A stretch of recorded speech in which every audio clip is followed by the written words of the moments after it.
Welcome back to the latest edition of the Omni Talk Fast Five. It is September 3rd, 2020. The Omni Talk Fast Five is, of course, sponsored by Fast Sensor and Takeoff. And boy, what a week it has been. Tons of headlines, big news to get to surrounding Omni Talk. But first, I'm joined, of course, as always, by my partner in crime, and Mezzenga. Heyo, happy September, everybody. We made it to another month. Yeah, we got to the next month. Mission accomplished. And Emma, our intern, how are you? Good. Doing well, doing well. School's about ready to start up for you, right? Like you're kind of getting back into the swing of things? Yep, on Tuesday, classes go back up again. Very nice. God, I can't wait to hear how that's going to go.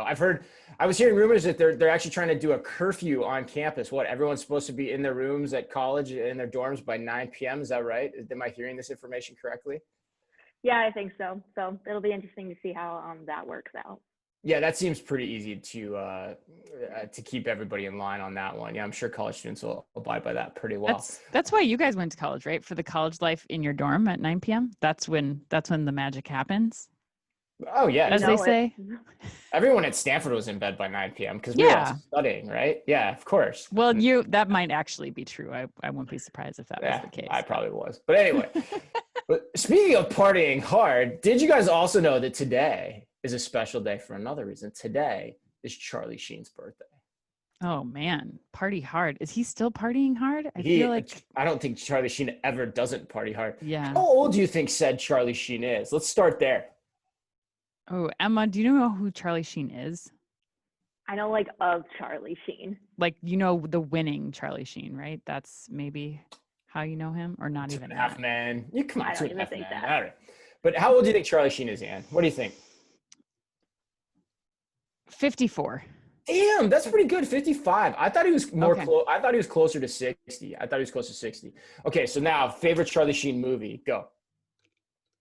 I guess I'm gonna, because this might be my favorite movie of all time, Ferris Bueller's Day Off. I think that's a good one. Yeah, that when he plays the boyfriend. In the police department.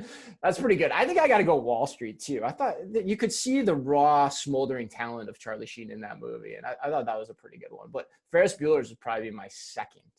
Yeah. That scene is one of my favorites. I just love it so much. It actually, it makes me smile to think about. Yeah, it's pretty good. It's pretty good. I've never seen Lucas either. That's one I've always wanted to put on the old Netflix, but I've just never gotten around to it. But anyway, we digress. We digress. But happy birthday, Charlie Sheen.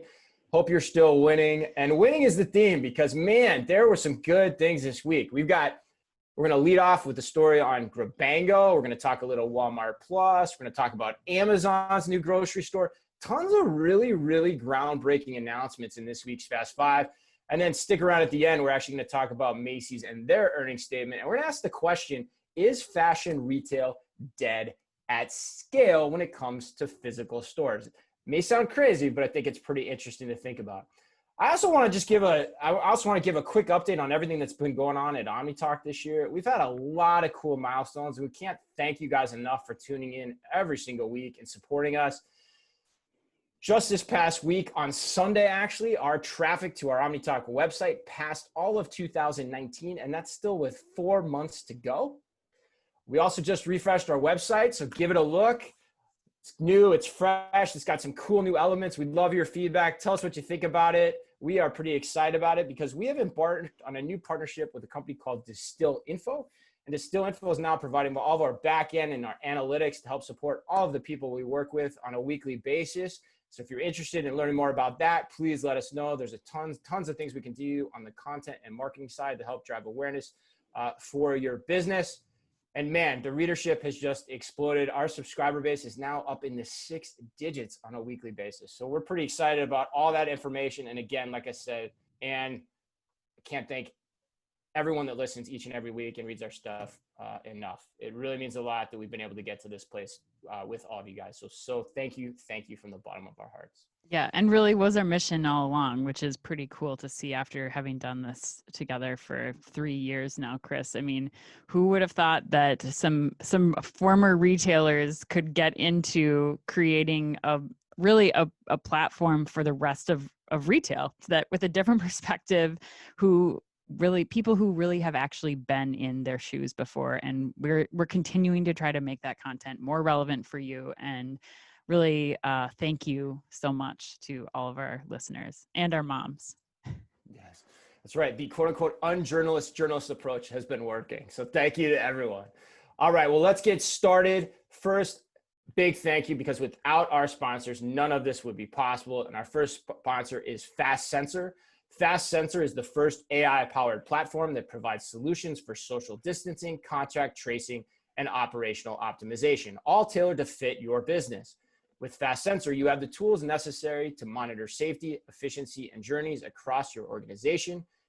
Visit fastsensor.com to learn more. And also Takeoff. Takeoff is transforming grocery by empowering grocers to thrive online. The key is micro-fulfillment. Small robotic fulfillment centers that can be leveraged at a hyper-local scale. Takeoff also offers a robust software suite so grocers can seamlessly integrate the robotic solution into their existing businesses. To learn more, visit takeoff.com. All right, guys, you ready for this one? Let's I think do we got it. a lot to go on here. All right, this first story is super, super cool, and it has to do with a company that we featured about 1.5 years ago in our Spotlight series called Grabango. And if you haven't listened to that podcast, check it out, because it is our most listened to podcast of all time, with Grabango's CEO, Will Glazier. But Grabango this week opened up the first fully retrofitted store with Giant Eagle and their Get Go convenience store out in the Pennsylvania area. The store is about 3,000 square feet. It has, believe it or not, 18 gas pumps out in front of it. So this is a big store on the intersection of some pretty big highways out in that part of the country. And Ann and I got a tour of it this week live via video. And I got to tell you, the thing is pretty impressive. It is live and open to the public.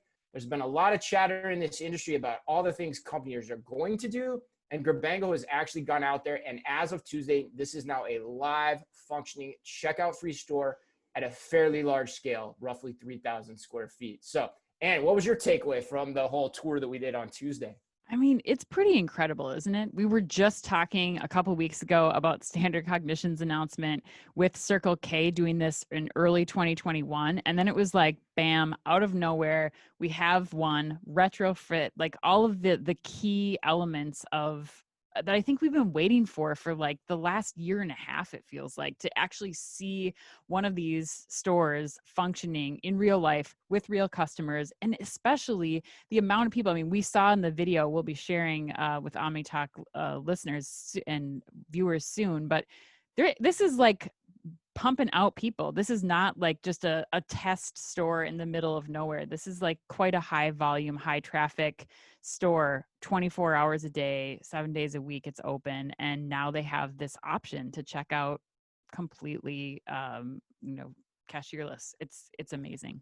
Yeah. I mean, there's some big things here. I mean, I can't stress this to the audience enough, is we've seen the like company test store, which is like a cave and it's cavernous and everything's perfectly manicured. Or we've seen the stores, that the individual tech companies themselves have set up that way. There's no lighting, there's no windows, but nothing has been open to the public at a scale in any way, shape, or form to the size and magnitude of what Amazon Go is, at least to our knowledge that we've seen. And we followed this really closely over here in the States. And so to see this now it's pretty impressive, because like you said, Ann, there's windows, they're using existing fixtures. It was an existing store. They didn't have to really overhaul all that much. And they've been practicing the whole setup for quite some time to understand the tolerance levels that were going to be required for this to work correctly.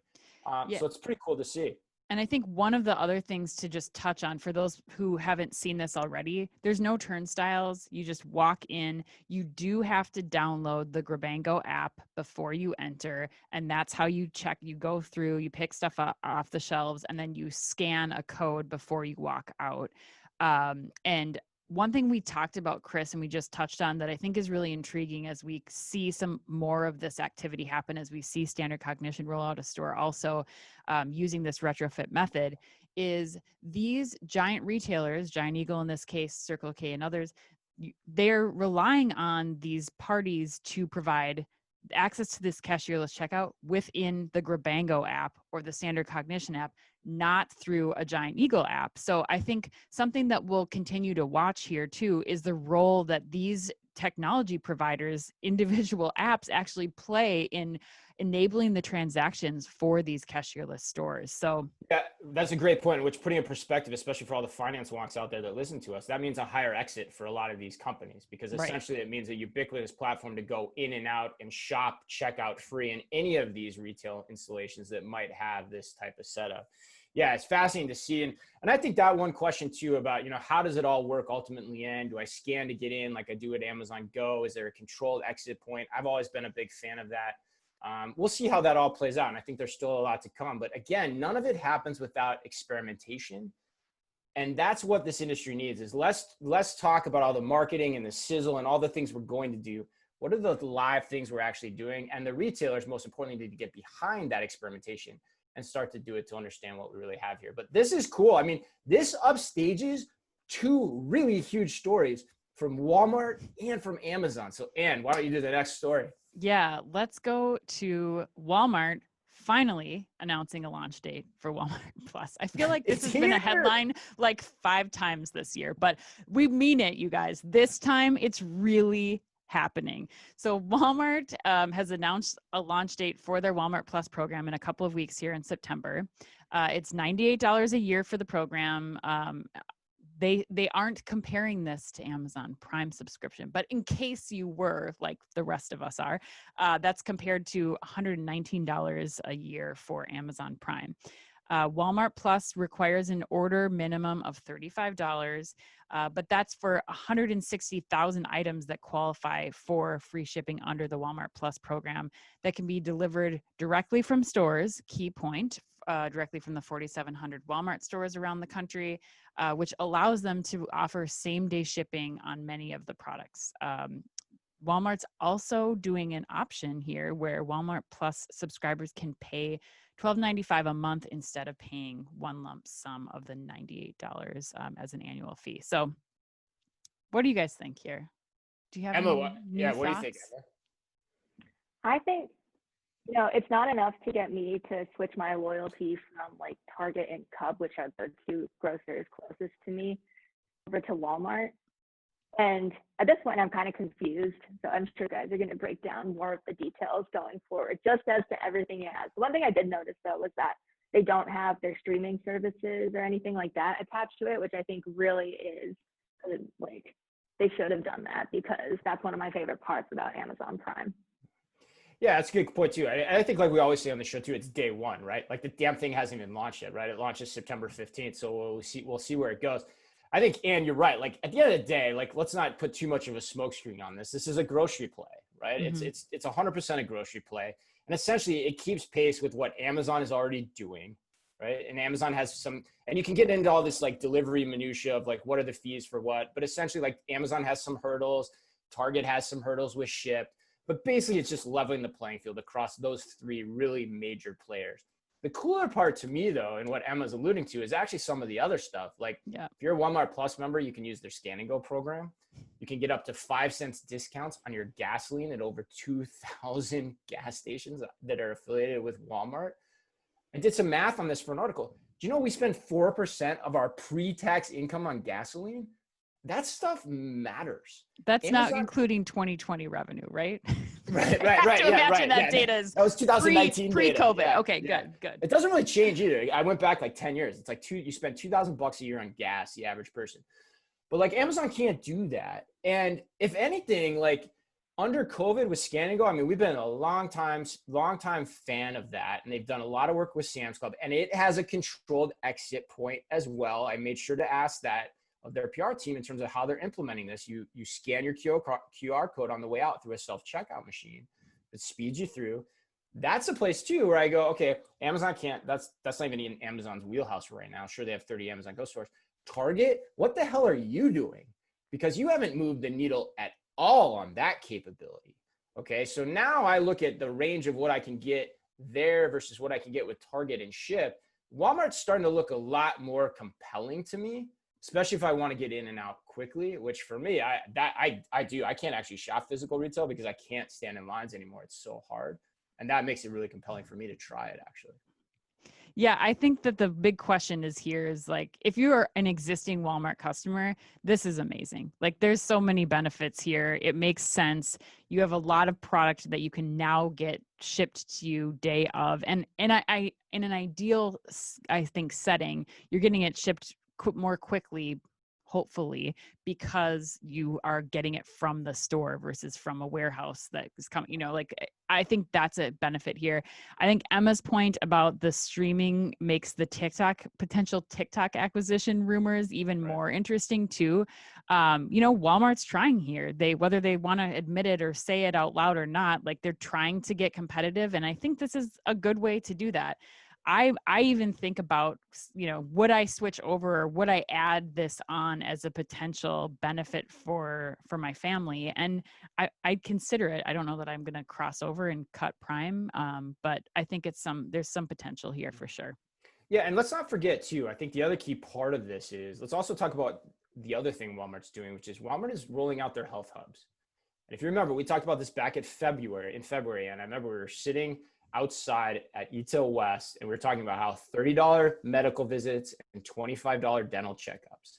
Mm-hmm. If that becomes a part of this, and you talked about being the busy mom and having the kids and needing to do all those things, that brings people there. That probably brings more trips and larger baskets for those types of situations into a Walmart store, even with the existing base as well. So if you start to get the synergies of that flywheel going in terms of that whole movement into the healthcare space too, I think there's a lot here.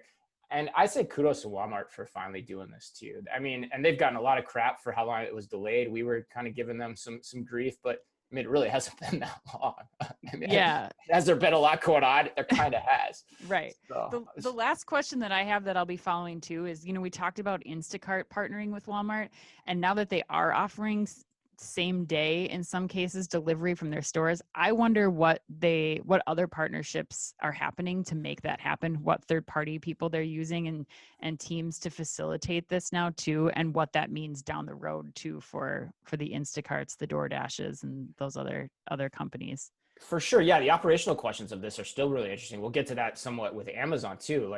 Yeah, how are you putting automation in the stores to make this more efficient? Who are the partners for delivery? How are you coordinating that? Still a lot to be unfurled here. It's all really, really exciting stuff. All right. Speaking of exciting stuff, Emma, this story number 3 is a little bit off the beaten path. Yeah. So Mall of America has partnered with PopShop Live to bring live stream shopping to its customers. PopShop Live is a mobile live streaming marketplace where users create their own pop-up channels that their fans or customers can shop directly from. And then PopShop Live also manages all of the payment and shipping details.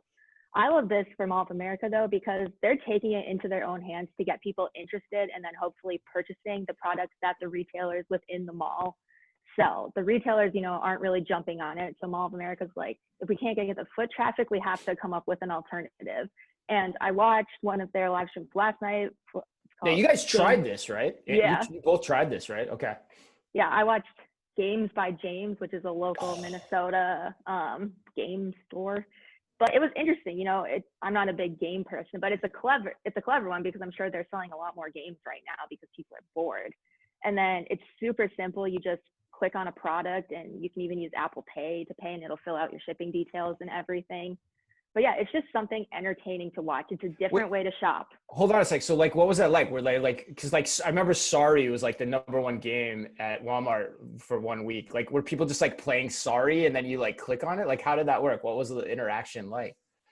They pretty much just kind of showed the game wrapped up. The first game they highlighted, because I didn't watch the whole thing, was Twin Citiesopolis, which I guess is only sold at Games by James. Oh, that's pretty local. Yeah. Okay. Yeah, they weren't talking about kind of how you play it. They weren't necessarily showing moving the actual pieces, but it was just something fun and interesting. Yeah, kind of like QVC. And that was your experience too, right? QVC? Yeah. I mean, I watched the first live stream that they did with Kendra Scott. I posted on LinkedIn a shot from it, but I am just captivated by live streaming. And for me, like I said last week, I've been trying to go through and walk the malls and shopping centers and big box stores just to get a sense of the environment right now. And this live streaming for me is better than walking and window shopping. Like you get so involved in things and you start to have interest in jewelry, or in that case, or things that I would never stop and go in the Kendra Scott store and spend that much time looking at something. But suddenly, like, I need a heart, diamond heart ring from Kendra Scott. Like I'm considering, like, oh, even if I accidentally bought this, would I be that upset about it? Like, what is going on? I think it's really smart. And I think Mall of America has been trying a lot of things to get people still interacting with their tenants. Right. I think this is another incredible benefit to offer tenants.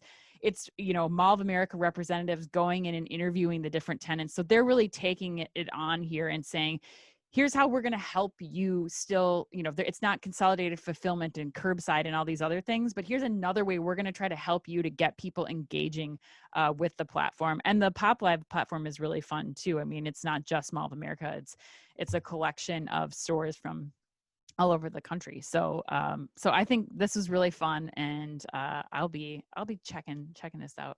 So you guys, that's cool. You guys thought it was cool initially. Yeah, I mean, it seems like we've talked about it a lot, but it seems like we're going to see more of this. I mean, I wouldn't be surprised if you've been hearing like people, start to put these mini studios inside their spaces, and even as you were talking, and I could see videos on the facades of all these, stores just streaming all the time in terms of like what's going on inside the store to get people to come in and check it out, because they're, simulcasting it across, the internet at the same time. So there's a lot here. Yeah, and it's still pretty raw, I would say. Like there's still, it's not studio quality. They're going in, they're like we said earlier, they're putting it out there, they're experimenting and trying, and it will only get better from here. And I think that's a great part of it. Like, it doesn't require a film crew. It requires one person, just going there and interacting with the product and seeing it firsthand and giving me the confidence to spend money that I wasn't planning on spending, or that I wasn't going into the mall and spending anyway. So yeah, I mean, that's how we started podcasting, right? We were in a basement one day, right? And like just learned how to do it. And look, here we are now, and probably still trying to figure it out, quite honestly. Yeah. All right, awesome. Let's keep moving. That's cool. I do have this whole like thing of Anne playing Dungeons and Dragons in my head at Games by James too, Emma, that you somehow put it in, because I know she was probably doing that in high school. But anyway, I digress. No. But I think that's maybe a better picture of Chris Walton's high school experience. I was not into that. Thank God. I was not. No offense to anyone that was, but that was not my bag. That was not my bag. All right. So story number 4. This is huge. Amazon opened its first Amazon Fresh grocery store. Now, it's basically a soft opening at this point, but basically they have opened up their roughly 30 to 40,000 square foot grocery store in Woodland Hills. Now, what is it? Well, put simply, having read all the announcements around this, it's a grocery store. It's a garden variety grocery store in a lot of ways. The pictures, the visuals are everything you would expect. They have their own private label brands. The one really cool one that I will point out is called Cursive. Wow, that was good, right? What does Cursive make? Like, what's in that product collection? I don't know, but it's scrolly and I like it. But and then they've got Alexa kiosks all through the stores, and you can ask Alexa questions. And of course, as we've talked about before, they've got the dash cart where you can, if you have a small trip, 2 bags worth of items, you can put items in. Computer vision will understand what's in the cart, and you can walk out a controlled exit point and leave without having to stand in line and just pay electronically. The other really cool things, of course, you have all the delivery capabilities out of Amazon's Fresh store that you would expect. You also have package pickup and package returns. And the package returns also do not have to even be packaged. You can actually bring returned items completely unpackaged in, and Amazon will take care of that for you completely, which I think is fascinating. I can't wait to hear your guys' thoughts on that one. And I was resolute in trying to find this out. According to Amazon, there is no automation in this building. All of the order picking, and this store's been dark and picking orders for this California area for a while, is all being done manually as of right now. Going back to the last story, we'll see how that continues to play out. But what do you guys think of this, Anne?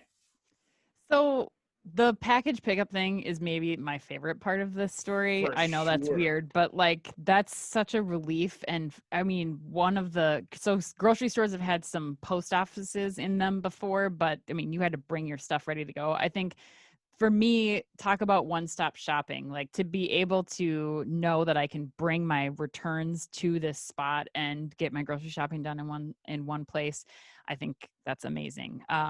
You know, I have a question though. Do you have to have the Amazon app to shop this grocery store? I wasn't able to figure that out. So you can still go in there, but your experience is not going to be at the level of what your experience is like if you're an Amazon Go or Amazon Prime member and have the connectedness of Amazon. Yeah, no, it's a great ecosystem. It's a great question. From my understanding, it works two ways. It's similar to like how a Whole Foods works now. Okay. Where, if you have your app, you can use it in certain instances. But if you really want to unlock the value, it's, if you want to use that smart cart, or if you want to pair Alexa at home to a shopping list with what you're doing inside the store, it really works that way. And then also, I'm sure some capabilities within the app, I don't know this for positive, but probably facilitate some of the package return elements you're talking about, and pickup elements and order pickup elements you're talking about too. So Emma, what do you think? I saw you shaking your head there on the package return, and especially the package list part. Yeah, I love that. I think if one of these stores opened up anywhere in the Twin Cities, it would be probably the only grocery store I go to. And I love, as we just said, the package pickup and drop off, especially not having to box up your own stuff that you bought. Like I just recently bought a set of dishes from Amazon, only they broke. And it was before like I opened the box, it was such a pain to get them back to UPS and figure out all these things. It'd be so much more convenient if I could just go bring it to the Amazon counter, say they broke, and walk out. So I love that. So two questions on this then. One, does this basically negate Kohl's entire effort with Amazon? And did Amazon just like basically use them as a litmus test, a proving ground for this? And then two, to what you just said, does this experience even have to be that great, or does that one capability sell you on the fact that this is now where I want to go do my grocery shopping because I can get more done, in relatively less time? What do you guys think on that, Emma? I think the package pickup and return just makes it all worth it for me, because going to any post office is a pain. And I don't really care what products they have in the grocery store. If they sell like the 5 vegetables I eat and some rice, like get everything done in one trip. Just got to meet that hurdle for you. What about you, Ann? I don't know. That's in my notes for this. I was wondering that because I think that there's some level of convenience where like you don't care about the quality of the produce or the meats or whatever. And even though they're saying in the store they're offering like the 365 brand from Whole Foods in the store as an option, I still wonder if this is going to be a strictly convenience play. Like, is this just like it's convenient? If I know I need to do a lot of things there, is that going to be the like place where I end up going? Or am I still going to stick to my routine? And if this isn't part of my routine, it's like a one-off store experience. I don't know.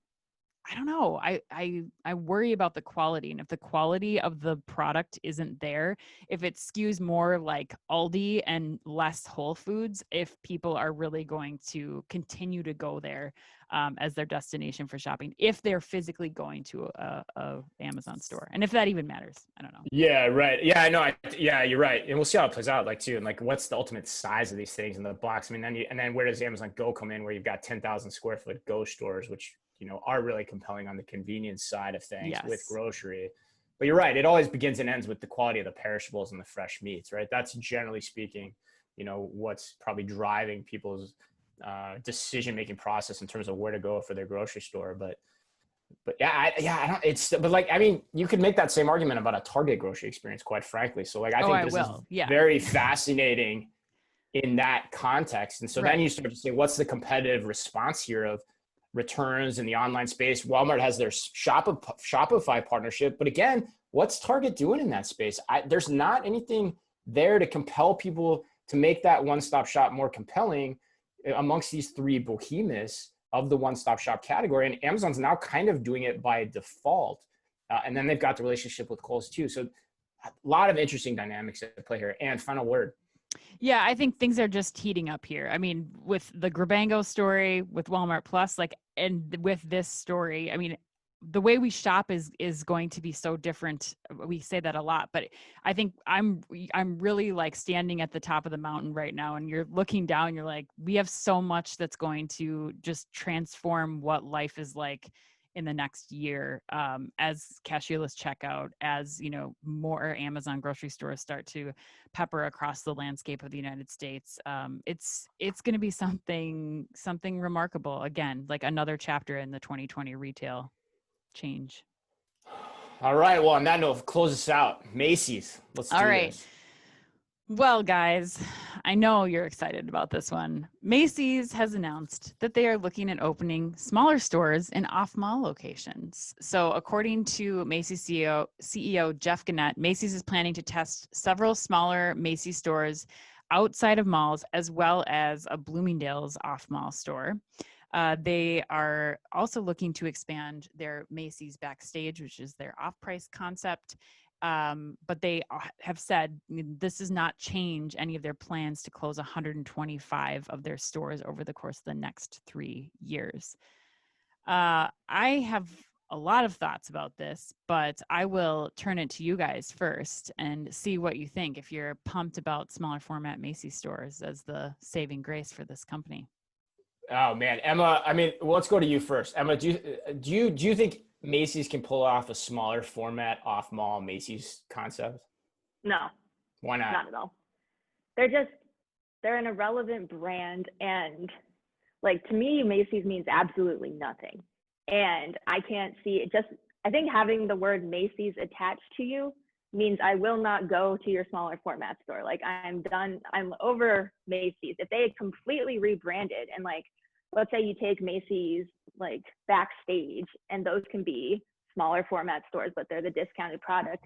And then you make a new brand of your more higher end kind of new merchandise in a smaller format. I think there's potential there, but the Macy's smaller format stores that are probably just going to be smaller versions of a big Macy's store, because they're just unwilling to reinvent, I think. Yeah. I agree with you. I'm going to make two predictions here. And I know you might disagree with some of these, but I'm going to make two predictions here right now, September 3rd, 2020. I don't think they can pull it off. I don't think Jeff Gennett has the strategic chops to make this happen. There's been nothing that shows us that he can. So I think two things are going to happen. One, if this becomes anything, it'll just be more Backstage concepts, and they'll take the Macy's brand down in price. That's one. And the reason I say that is because, two, I am now getting to the point where I think we are seeing, and I teased this at the beginning, the death of fashion physical retail at scale.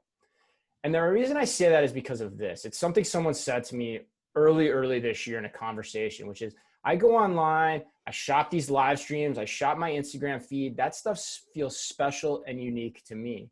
For physical retail to work and physical fashion retail to work, you have to get scale. And so that means putting the same products in the same locations over and over again. And as soon as you do that, by default, it is less cool than what I can do and the types of experiences and the types of variety I can get online or through other means, which means retail is going to have to become more localized to what it is that people are seeking, even in the physical world. Can Macy's pull that off? I don't think so. And so I think it's going to be really hard for anyone. And so what I think you're going to probably actually see is not national brands, but smaller brands move into that space on more of a regional basis, or be some type of omnichannel expression on a localized basis in terms of who's having success, meeting people's expectations in that regard. So those are my two predictions in terms of what's going to happen. Anne, what do you think on that? Yeah, I mean, I think that the problem here, Emma said it, you've said it, none of these are new ideas. If Macy's wants to survive, they need new ideas. And going to an off-price concept, like, do we need another off-price retailer? Last time I checked, TJX's stock is like going down. Like, do we need to have another place to get the same product? I mean, they're already selling Macy's off-brand, product that exists in the market already.